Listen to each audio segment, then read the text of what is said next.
pues el trabajo, ¿en qué le ayuda al hombre?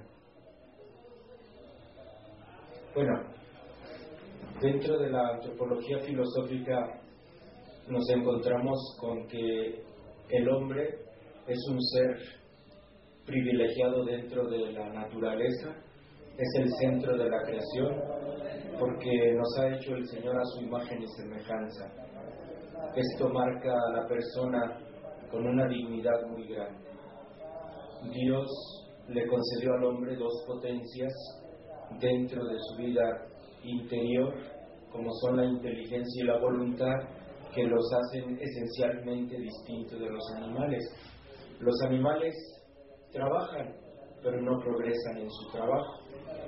Lo hacen conforme a su instinto y tienen muchos años o millones de años haciendo las golondrinas los nidos de la misma manera. Los panales de las abejas son de la misma manera. Todos los animales que hacen algún trabajo para sobrevivir, pues es conforme a su naturaleza y obedece solamente al instinto de conservación. En cambio, en el hombre no es así. En el hombre hay progreso gracias al trabajo humano, gracias a su inteligencia, a su voluntad. El hombre hace una vida más humana. El progreso que hace el hombre dentro de una sociedad es notable, de un año a otro, de un siglo a otro, pues se encuentra que el hombre, gracias a Dios, está en condiciones más privilegiadas. El trabajo, sin duda alguna, es parte esencial de la vida del hombre. El hombre que no trabaja, el hombre que está atrofiado, sufre en su corazón cuando no tiene empleo. Existencialmente el hombre sin trabajo sufre. No es que el hombre haya nacido solo para trabajar, pero el trabajo es parte esencial de su vida, de su existencia, de su realización.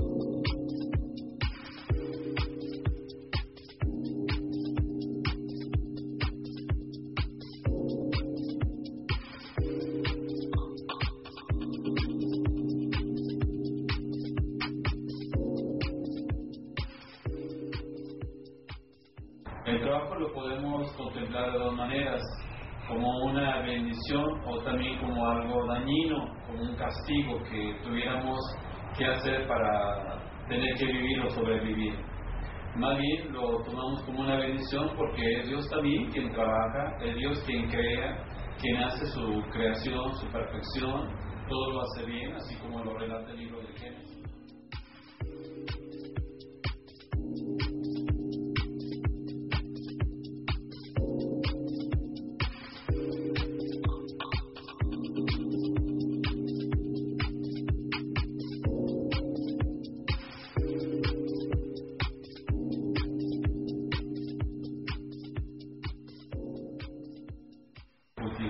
Pues el trabajo también va a desarrollar pues el conocimiento, desarrolla también las habilidades manuales, habilidades también el recurso de los elementos naturales, habilidades también de trabajo en equipo, si tiene que él hacer una cosa, lo trabaja con otro.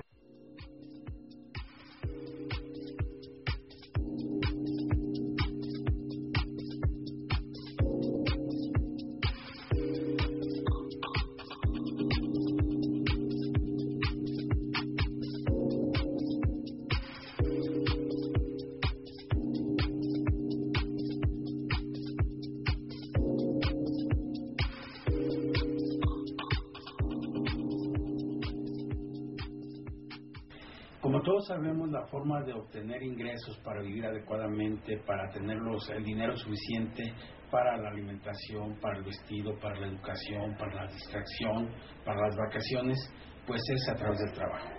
Trabajando las personas es como obtienen su ingreso. Y por eso es sumamente importante que todos pudiéramos tener un trabajo y un trabajo con un sueldo adecuado que nos permitiera cubrir esas necesidades.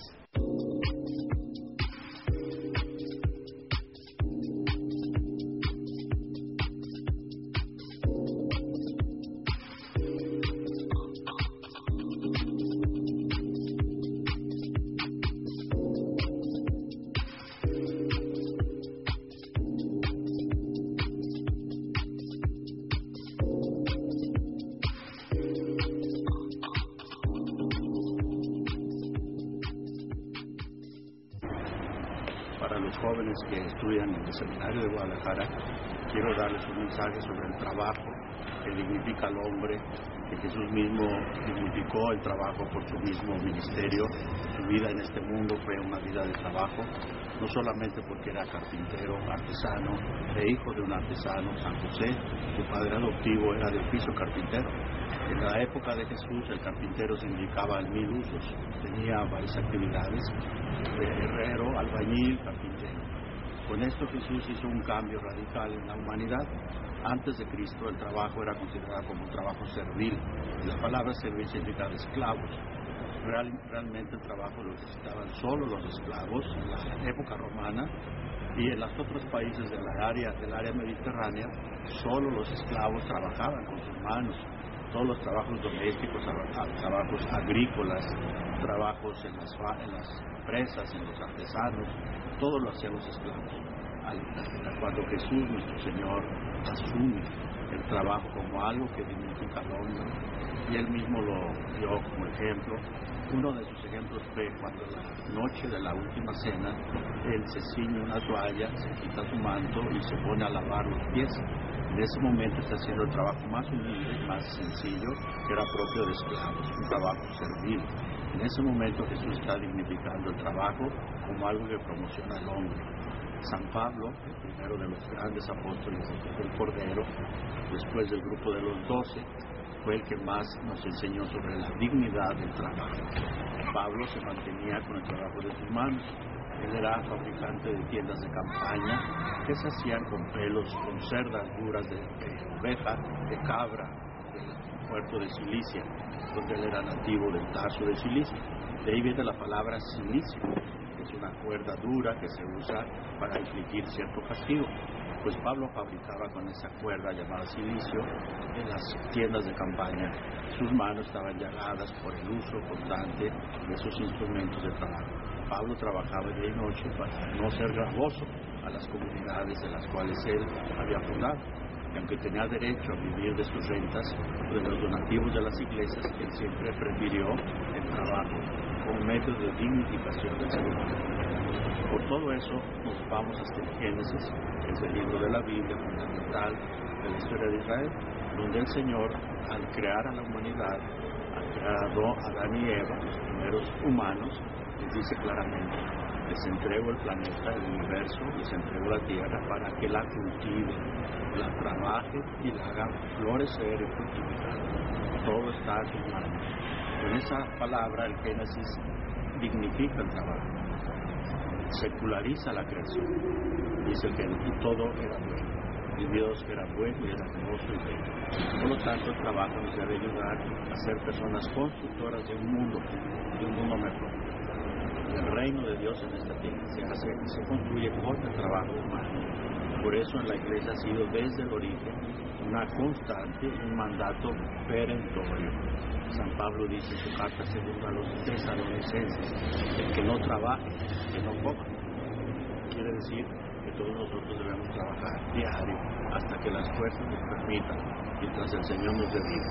También a los jóvenes que están en el seminario, que van a ser promotores de la vida del trabajo en las comunidades, les invito a que asuman esa dignidad, esa grandeza del trabajo humano, a ejemplo de Jesús, a ejemplo de Pablo, de los primeros apóstoles y los verdaderos cristianos. No se puede ser un cristiano auténtico que no es una persona que trabaja, dice Pablo, para que se mantengan por sus propios medios, no sean gravosos, una carga para otras personas y puedan ayudar a los necesitados.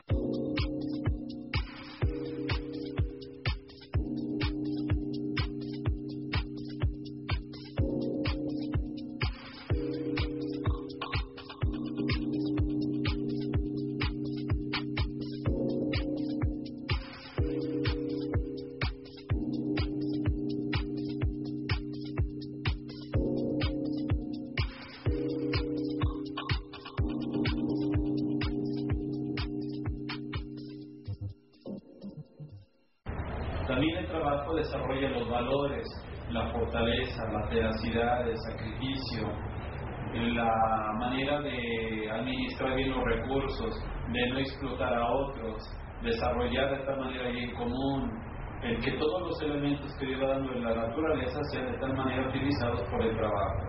Y el trabajo sabemos que se va desarrollando y amplificando de muchas maneras. No quisiera yo detenerme en los muchos modos, por ejemplo ahora la tecnología, la cuestión de la ciencia, la investigación, el estudio, la filosofía, o en las cosas más prácticas, sino sobre todo en lo que el trabajo va desarrollando.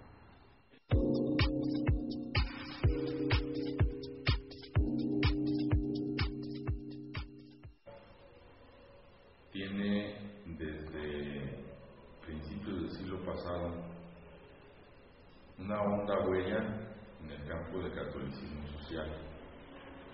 Eso gracias al pontificado de Monseñor José de Jesús Ortiz y Rodríguez, cuarto arzobispo, que entre 1902 y 1912, hace 100 años pues, se sumó al número de los obispos que en México quisieron aplicar al calor del Concilio Plenario Latinoamericano de 1899 los lineamientos de la Carta Encíclica Rerum Novarum de León XIII de 1891.